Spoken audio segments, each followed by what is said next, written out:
할렐루야. 찬양대 참 감사합니다. 하나님의 은혜 가운데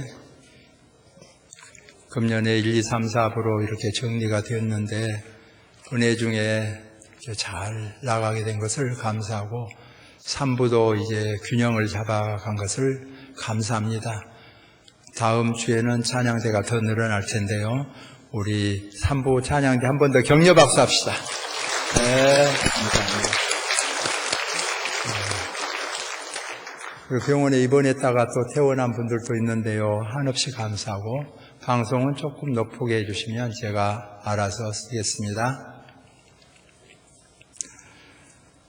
오늘 본문은 축복이 주제입니다.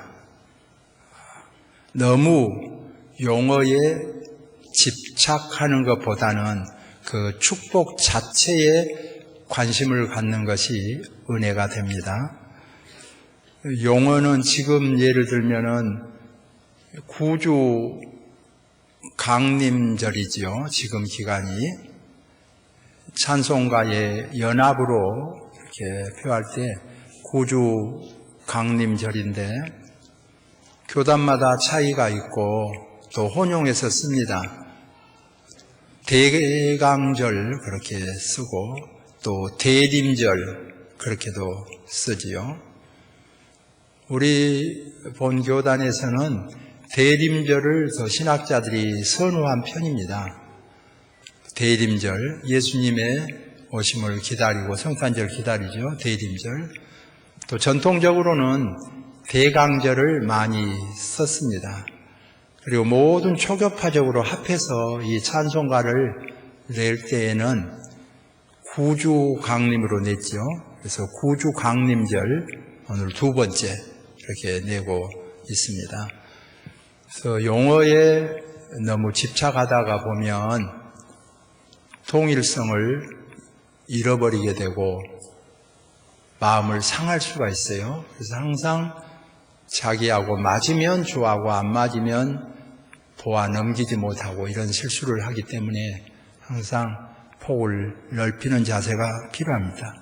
예를 들면 찬양대도 제가 어렸을 때는 찬양대로 하다가 또 성가대로 하다가 근래는 찬양대로 많이 하는데요. 제가 그 호칭을 보면 일부 찬양대는 맞아요. 거의 찬송가를 합니다. 찬양대죠. 2부, 3부는 거의 찬송가를 안 해요. 맨 성가만 해요. 성가대가 더 어울리지요. 그러나 성가대가 됐든 찬양대가 되었든 하나님께 영광 돌리기 때문에 늘 감사하다, 기쁘다 이런 자세를 지녀야지 성가되면 기분이 좋고 찬양되면 기분이 나쁘다든지 반대로 찬양되면 기분이 좋고 성가되면 안 된다든지 이렇게 일방주의로 나가게 되면 오히려 예배 시간에 마음이 상할 수가 있어요. 우리 찬양대와 성가대를 위해서 박수 한번 더 해줍시다. 할렐루야. 감사하죠. 기악부도 따로 칠 것이 아니라 성가대, 찬양대에 들어감을 믿으시기를 바랍니다. 몸으로 찬양하고 악기로 찬양하고 춤추어 찬양하고 박수로 찬양하고 여러 가지 찬양 방법이 있을 뿐입니다. 복에 대해서도 그런 의미에서 넓게 보고 복받으면 좋습니다. 오늘은 이 야곱이 하나님께로부터 복을 받았습니다. 3절에 보면 하나님께서 야곱에게 복을 주셨다 그런 말씀이 나옵니다. 하나님은 복의 근원이 되기 때문에 그렇습니다. 하나님이 복의 근원인데 그 하나님께 복을 구하지 않고 다른 데 어디 구하겠습니까? 성도들이 복을 구하면 복이 잘못된 것처럼 복을 구하는 것은 믿음 생활 잘 못한 것처럼 그렇게 생각하기 쉬운데 아닙니다. 확실하게 하나님은 복의 근원이 되시고 복의 주인이십니다. 그러므로 그 하나님께 복을 구하면 마땅하지요. 귀신에게 말할 겁니까? 우상숭배할 겁니까? 사람에게 부탁할 것입니까? 우리는 하나님 믿는 사람들인데 전부 다 하나님께 복을 구하는 은혜가 있기를 소망합니다. 그러면 하나님께서 이 시간도 복 내려주시기를 원합니다. 은혜지요. 그런데 이제 우리 용어가 또 이렇게 성령 차이가 있지만은 성신 다 혼용해서 쓰지요. 구약에서 제사, 신약의 예배 혼용해서 쓰지요. 나눌 수는 있지만은 그런 것처럼 굳이 하나님께서 복 주셨다, 복 내려 주셨다 그렇게 안 하고 축복 주셨다 뭐 그랬다고 해가지고 완전히 성질이 나가지고 예배를 제대로 못 드리는 그런 분들도 있어요. 보면 물론 역전이 맞겠지만 역전 앞이라고도 해요. 한강수가 맞겠지만 한강수 물이라고 그러고 그렇습니다. 하나님이 복 내려주시면 좋지요. 축복해 주셔도 받아들이는 자세도 필요해요. 기도하다가도요, 말하다가도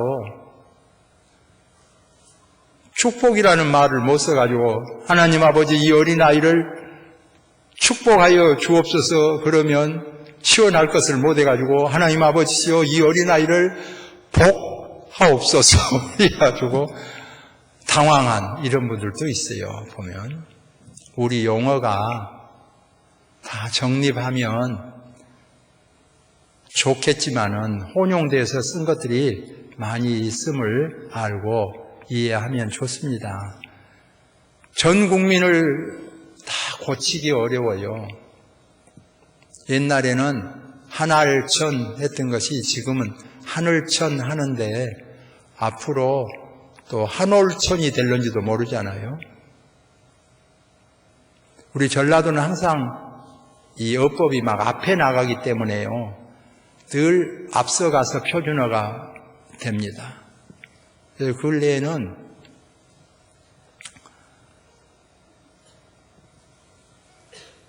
분명 사투리였는데 표준어가 된 것들이 들어 있지요. 멍게라든지 우렁생이 그 중에 무엇을 선택하죠? 그냥 둘 다 표준어로 하기로 그랬다 그래요. 여기 찬양대만 한번 물어보겠습니다. 멍게를 더 많이 쓰신 분 손 들어보세요.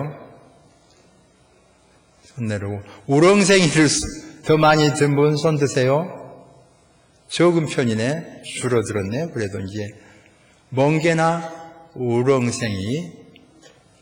또 생각이 잘 안 나면 쓰는 말이 무엇이죠? 생각이 잘 안 나면 거시기? 거시기를 모르고 거시기 그런 것이 아니라 이 전라도 사람은 거시기 그러면 다 알아요. 그래서 거시기를 표준어로 한 거예요. 거시기. 그러면 우리 무시기도 해주라 그래가지고 무시기도 표준어로 하려는데 그것은 안 된다고 그랬어요. 아직은. 거시기는 표준어고 무시기는 아직 표준어가 아닙니다. 먹고는 어떤가요? 먹고. 무시기하고 거시기하고 먹고. 조용준 목사님, 먹고는 표준어요, 사투리요? 먹고. 잘 모르겠어요? 모르는 거 좋지요. 네. 용어가 점점 흐름이 있을 수 있는데요. 앞으로 표준어가 될 가능성 중에 하나가 이런 길바닥에 넘어진다 그러잖아요. 그런 것도 앞으로는 조심해라, 길바닥에 넘어질래? 그러는데 질이 표준어 될 가능성도 많지요.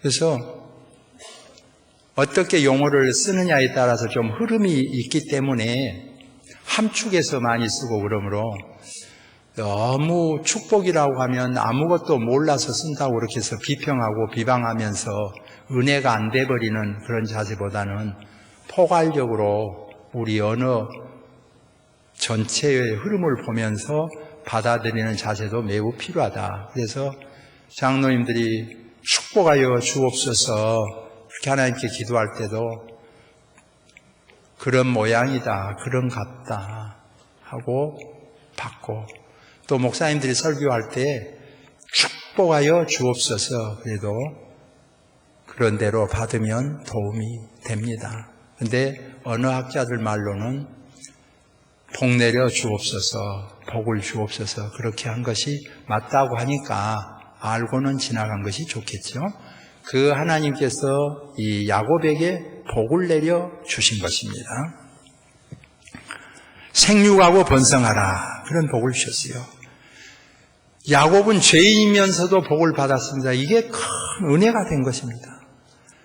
의인이기 때문에, 의로워야 되기 때문에 복을 받아야 되고, 우리는 다 의로워야지요. 그런데 의로우면 좋겠지만은 성경은 단호하게 말하기를 의인은 없나니 하나도 없다고 했단 말입니다.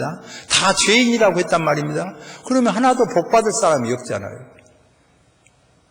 그런데 야곱이 죄인이 분명합니다. 근데 그 죄인이 복 받은 것을 보면서, 야, 나도 죄인이지만 나도 복 받을 수 있겠구나, 그런 의미가 이심전심으로 전달이 돼요. 그래서 많은 사람들이 야곱을 좋아합니다. 좋아한 것 중에 하나가 동질성이잖아요. 야곱이 그렇게 죄인이지만은 나도 비록 죄인이지만은 하나님 앞에 돌아와서 예수님을 믿고 신앙생활하면 복 받을 수 있다, 이런 기대감과 은혜지요. 오늘도 실제로 이 예배를 드리면서 야곱 같은 은혜가 저와 여러분에게 임하기를 소망합니다. 하나님께서 베풀어 주신 은혜지요. 하나님께서 야곱이 죄인 줄 알면서도 복을 주셨습니다. 다음으로 이 야곱은 또 다른 사람을 축복했습니다. 보세요. 이 야곱이 애굽에 내려갔습니다. 나이가 더 많아요. 그런데 왕 앞에서 섰습니다. 이 왕은 삼권을 다 장악하고 있어요. 무슨 입법, 사법, 행정이 있는 것이 아니라 왕이 곧 법이고 법이 왕이잖아요. 다 장하고. 그 왕 앞에 섰을 때는 죽을 수도 있고 살 수도 있지요. 말로만 한다니까.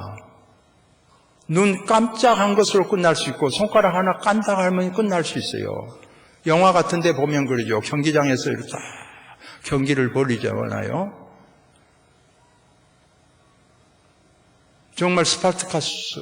또 우리 고등학교 때부터 영화 보면 I'm 스파르타쿠스 이렇게 하는데요. 거기에 최고 생각한 것이 뭡니까? 딱 그래가지고 붙었단 말이야.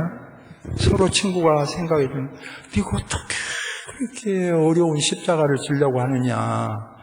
내 아이에게 단칼에 죽고 그 고통을 당하지 마라. 이거 아닙니까? 단숨에 죽어서 그 고통을 당하지 않도록.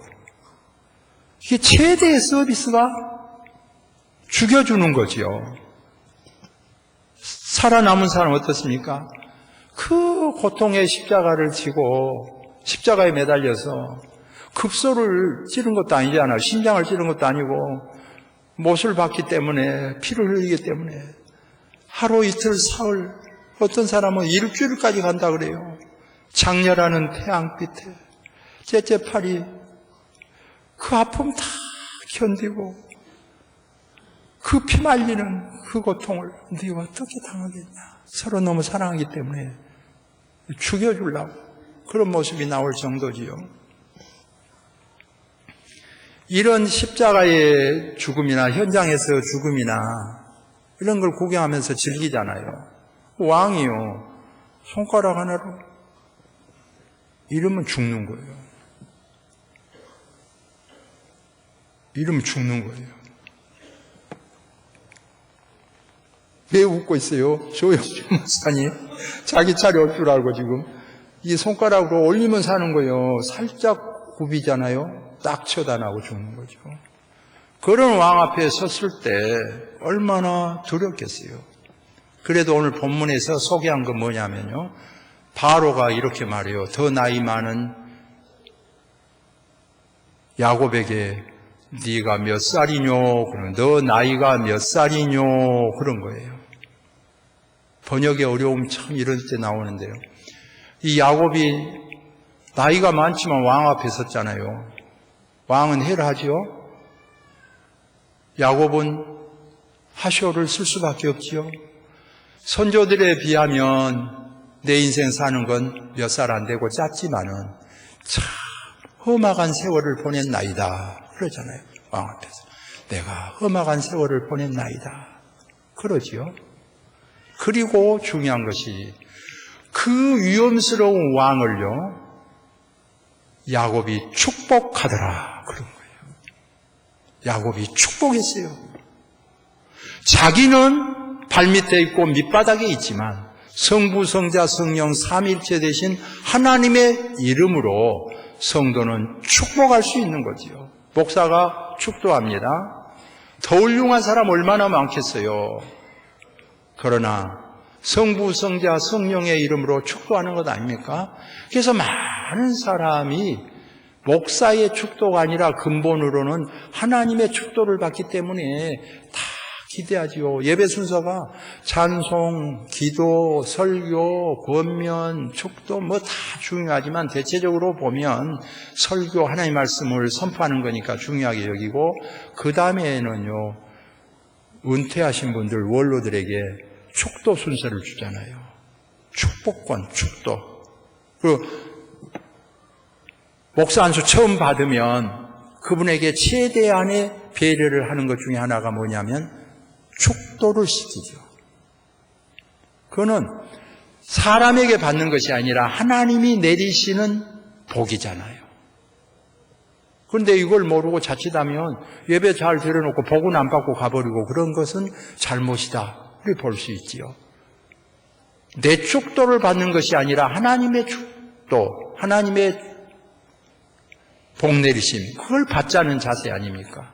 오늘 여기 예배드리는 여러분은요, 다 하나님의 복 내리심을 받는 은혜가 있기를 소망합니다. 이 은혜예요. 축도를 받는 거죠.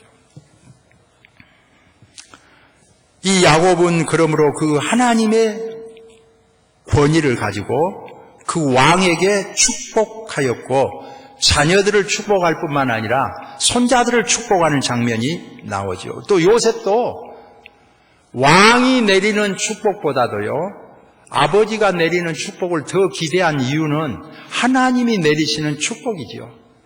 지금 아버지가 힘이 있고 장사가 아니에요. 권력이 대단한 거 아니에요. 나이가 많아서 앞을 보지도 못해요. 곧 돌아가실 뿐이에요. 그러나 하나님께서 이자를 통하여서 이분을 통하여 이 아버지를 통하여 내리시는 복을 내가 내 자녀들에게 받게 해야겠다. 그 마음이 있죠. 더더군다나 이 요셉은 얼마나 열정적인가 하면요. 큰아들 작은아들이 있는데 기왕이면 큰아들에게 더 복을 받아보려고 아주 신중한 그런 모습을 볼 수 있어요. 인사를 데리고 이제 둘이를 이렇게 나가는데 이 앞에 여러분 편에서 보면 오른손 쪽이죠. 거기 이제 야곱이 앉아 있으니까 데리고 갈 때 므낫세를 여기 왼쪽에 이렇게 데리고 와가지고 오른손으로 안수하고 여기 지금 에브라임을 데리고 가서 아버지가 왼손으로 안수하고 축복하도록 그렇게 데리고 가는 거지요. 근데 아버지가 눈도 안 보인 양반이 축복할 때 억은 맡겨서 축복하는 거예요. 자기 자녀를 바꿔서 므낫세하고 에브라임을. 그래 아버지가 눈이 안 보이니까 잘 몰라서 그런 모양이다. 아버지 이쪽이 큰 아들이고 이쪽이 작은 아들입니다. 이렇게 이제 손을 바꾸려고 하잖아요. 그러니까 여기서 야곱이 하는 말이 뭐라고 하냐. 앞이 안 보인 분이에요. 지금 나이 많아서. 근데 하는 말이 나도 안다. 그런 거예요. 나도 안다. 이 큰 손자, 큰 아들, 요셉의 큰 아들, 야곱의 큰 손자도 앞으로 번창하고 크게 되고 큰 민족을 이룰 것이다. 그 말이에요. 그러나 더 중요한 것은 이 야곱의 손자, 둘째 손자 에브라임이 더 큰 민족을 이루고 더 번영할 것이다. 그런 축복을 주는 거 아닙니까? 축복의 효력성, 위력, 그걸 보여주잖아요. 실제로 그리고 나중에 므낫세 에브라임 지파가 커지지요. 이 레위 지파를 빼고 계산할 때는 요셉 가문에서 므낫세 지파와 에브라임 지파를 나누어 가지고 12지파를 만들지 않아요. 그만큼 번창하고 번영해집니다. 그런데 그 중에서도 에브라임 지파가 더 번영하고 더 커지는 역사를 보여줘요. 이게 얼마나 이 축복이 중요한가, 그것을 성경은 보여주지요. 더군다나 이 야곱은 한이 된 사람 아닙니까?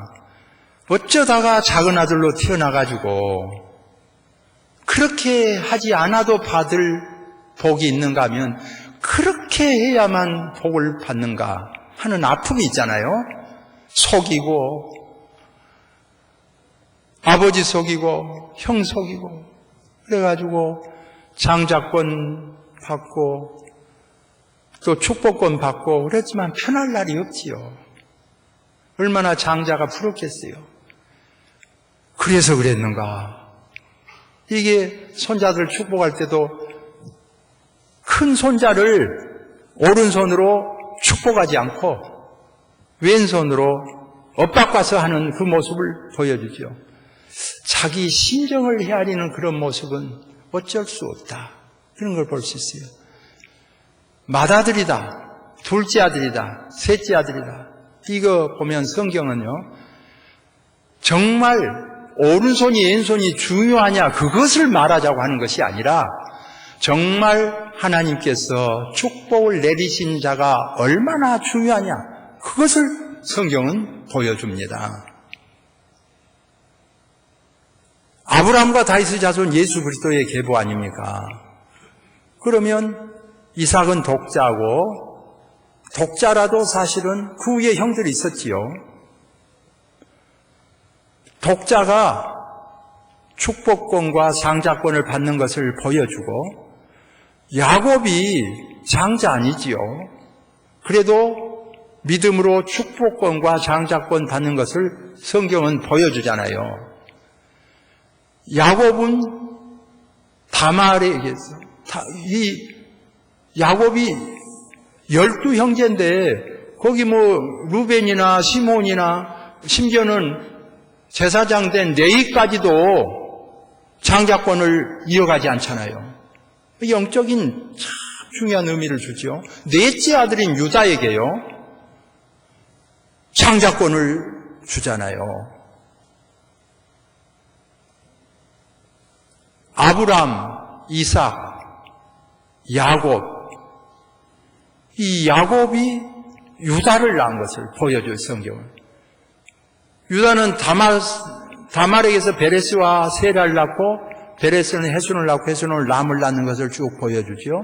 다 죄인 명단이죠. 그러나 하나님을 믿으면 그 믿음 안에서 의인된 것을 보여줍니다. 여자는 예외냐? 여자도 예외가 아님을 보여주죠. 그래서 다말은 그렇고 그런 사이지만은 거론되어지고 살몬은 라합에게서 기생에게서 나오죠. 보아스를 낳고 보아스는 룻에게서 이방 여인에게서 오벳을 낳고 그저 유대 사람들이 깜빡 죽는 왕 다윗 왕이죠. 세종대왕보다 높게 여기고 예수님보다 높게 여긴 이 다윗 왕도 맏아들이 아니죠. 다 골라봐도 안 나온단 말입니다. 또 없느냐. 그러니까 산에 목동으로 양이나 치고 있습니다. 그 아들 데려오라. 그래서 안수받았잖아요. 그런데 성경은 바로 이새는 다윗 왕을 낳으니라. 다윗은 우리아의 아내에게서 솔로몬을 낳고 그렇게 나가잖아요. 그러니까 여기 오늘 예배를 드린 사람 중에 둘째 아들이라고 해서 실망할 것도 없고 넷째 아들이라고 해서 실망할 거 없고 막내 아들이라고 해서 실망할 것도 없고 더군다나 복 많이 받은 장자들 실망할 거 없지요. 더더군다나 저도 장자인데요. 장자가 어깨가 으쓱한 것 중에 하나요. 예수님의 탄생이 지금 가까우는데요. 우리 예수님 탄생절에요. 이렇게 말합니다. 맏아들을 낳아 강보에 쌓아 구유에 누였으니 이를 나와요. 예수님이 맏아들로 나오는 모습이 나와요. 이만하면 어깨가 으쓱해야지. 그게 야곱에게 밀렸다고 주눅들 필요는 없어요. 어느 모습으로 나왔느냐보다도 정말 하나님의 참된 축복을 받을 만큼 믿느냐가 더 중요하지요. 오늘 여기에 탄생하신 여러분요, 주님을 영접하고 믿음 생활하신 여러분, 하나님께서 야곱에게 복을 내려주시듯이 주시는 복을 다 받을 만한 그릇들이 되기를 소망합니다. 자녀들이 되기를 소망합니다. 하나님께서 내리시는 은혜를 받을 만한 자녀, 이것이 중요합니다. 맏아들이 됐든 둘째 아들이 됐든 셋째, 넷째, 다섯째가 됐든 막내가 됐든 관계없습니다. 정말 믿음으로 구원받고 은혜를 입는 그 은총이죠. 그래서 이 축복의 효력을 보여주는 아름다운 모습을 보여줍니다. 그러므로 우리 예수님께서도 아이들 막 시끄러고 막 시끄럽다, 조용하게 예배드리고 예수님 말씀 잘 듣겠다, 그거 중요하지요. 근데 그보다 더 중요한 것은 시끄럽게 예배를 드린다 하더라도 그 어린이를 안으시고 하나님 나라가 이런 자들의 것이다 하시고 그 머리 위에 안수하시고 축복하신 주님의 모습은 답을 주지요. 예수님은 복 주시기를 기뻐하신 분입니다. 우리 마음속에 너희 안에 이 마음을 품으라, 예수 그리스도의 마음이라 그랬습니다. 어떤 마음입니까?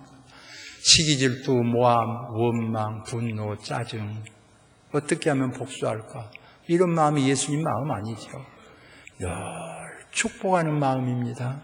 가정에서 자녀에게 축복하고, 손자에게 축복하고, 이웃을 축복하고, 교우를 축복하고, 왕이라도 축복한 권한이 하나님의 백성에게는 있습니다. 오늘 또 믿음 생활하신 여러분, 하나님을 축복하며 아름다운 생애가 되기를 소망합니다. 기도합시다. 하나님 감사합니다. 이토록 우리를 사랑하여 주고 은혜 베풀어 주신 하나님 너무너무 감사합니다. 믿음으로 살게 하시고 승리하게 하시고 영의 축복, 육의 축복을 대복을 받는 역사가 일어나게 하여 주옵소서. 쓰임받게 하여 주옵소서. 예수님의 이름으로 기도하옵나이다. 아멘. 귀한 말씀